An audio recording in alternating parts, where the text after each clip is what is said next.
Hey, welcome back to Drowning in Yarn. I'm Caleb. Today, I just wanted to share with you how I knit stranded colorwork with two colors as a Continental knitter, holding both colors in my left hand.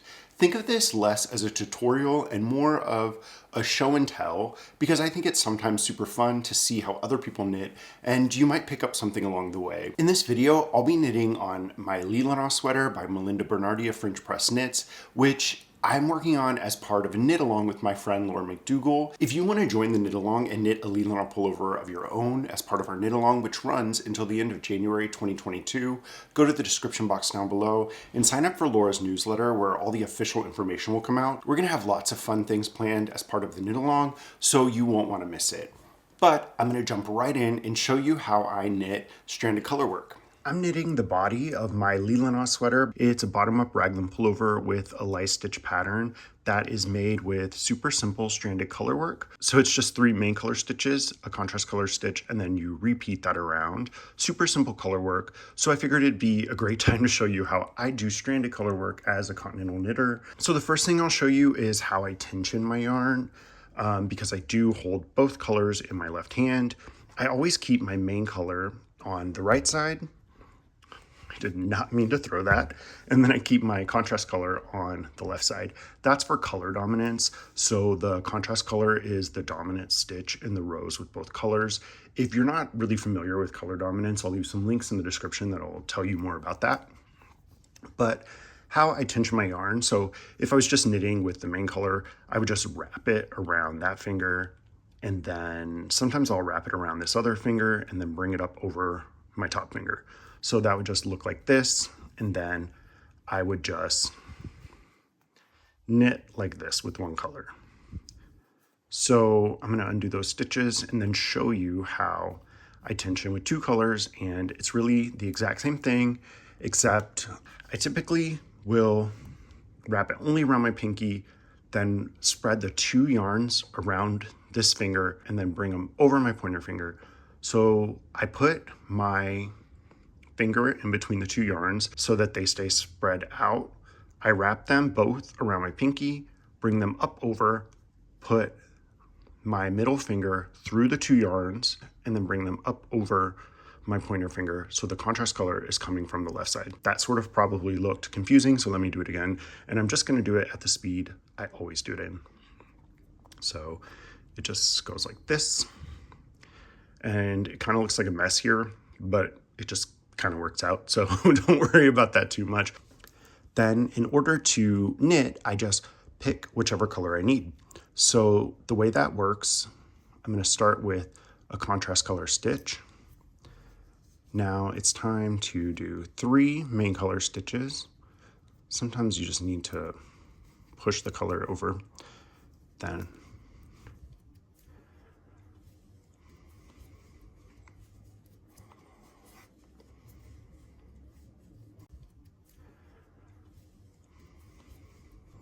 so this is all I do.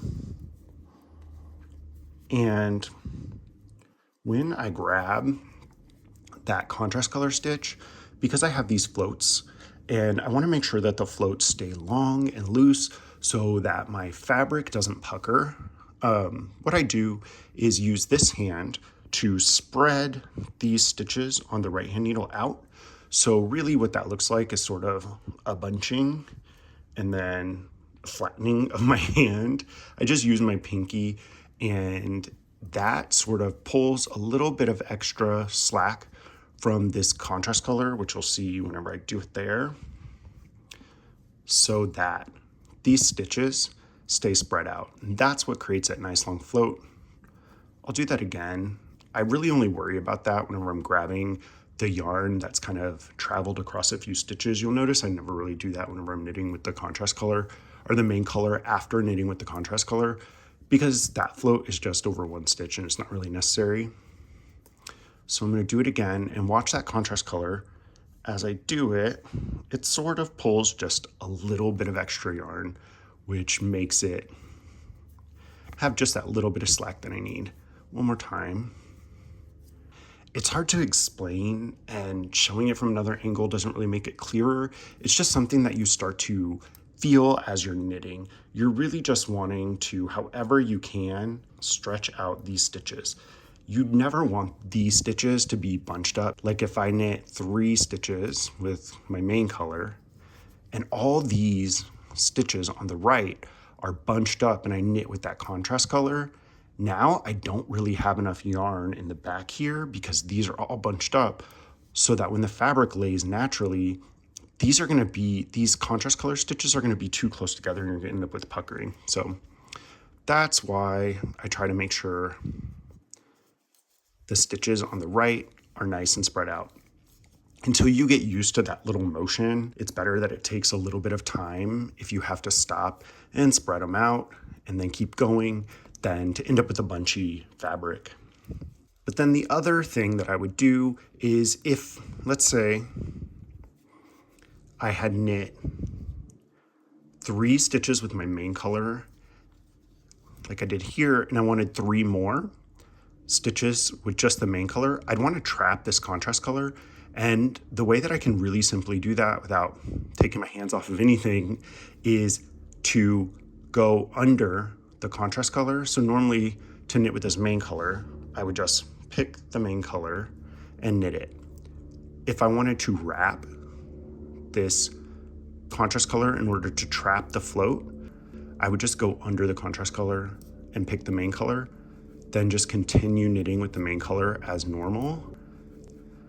So you don't see that contrast color on the front side of the work, but I've trapped that float so that instead of having one float that would go across 6 stitches, it just goes across 3. It's kind of locked into place there and will go across the rest of them and still give you plenty of slack on the front side so that you don't end up with a bunched fabric. Now I don't actually want that, so I'm going to take back, knit that 1 stitch that I need with my contrast color, and then I'll show you how I would trap the main color. So let's just pretend I needed 6 stitches of the contrast color. And so on that 4th stitch, I want to trap the main color. I want to trap the float.